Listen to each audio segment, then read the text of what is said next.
ঠিকঠাক শীত আসার আগেই চলে আসে জ্বর, সর্দি, কাশি। তেমনই অবস্থা হয়েছে আমার ঘরেও।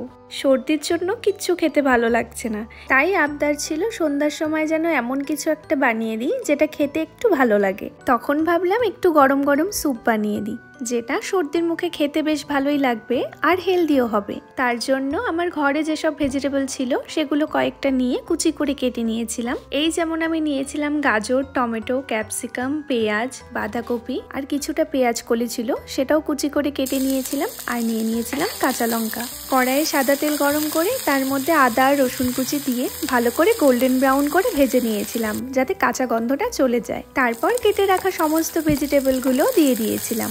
এখানে চাইলে মন মতো আরো কিছু ভেজিটেবল অ্যাড করা যেত, তবে আমার ফ্রিজে একটাই ভেজিটেবল ছিল, তাই আমি একটাই দিয়েছিলাম। ভেজিটেবল গুলো দিয়ে একটু নেড়ে চেড়ে নিয়েছি, যাতে শুধুমাত্র কাঁচা ভাবটা চলে যায়। যদিও কাঁচা থাকলে কোনো অসুবিধা ছিল না, কারণ এগুলো তো সেদ্ধ হয়েই যাবে।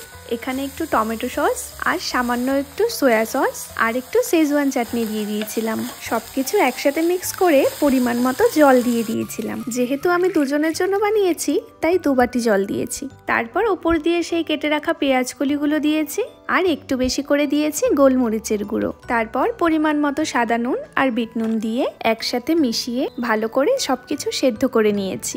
ঘরে যদি চিকেন থাকে তাহলে চিকেনগুলো একটু কিমা করে স্যুপের মধ্যে দিয়ে দিই, তবে আজকে আর চিকেন ছিল না।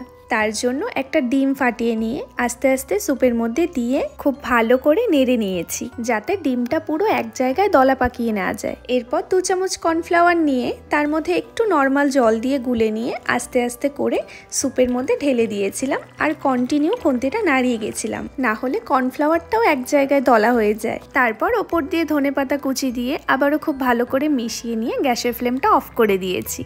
এবারে বাটিতে সার্ভ করে নিলেই রেডি হয়ে গেল hot and sour egg soup.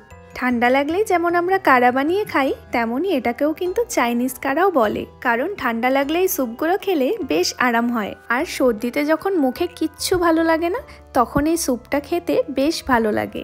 একবার আমার বাড়িতে এই স্যুপটা বানিয়ে খাওয়ানোর পর থেকে এখন মাঝে মাঝেই স্যুপটার আবদার আসে।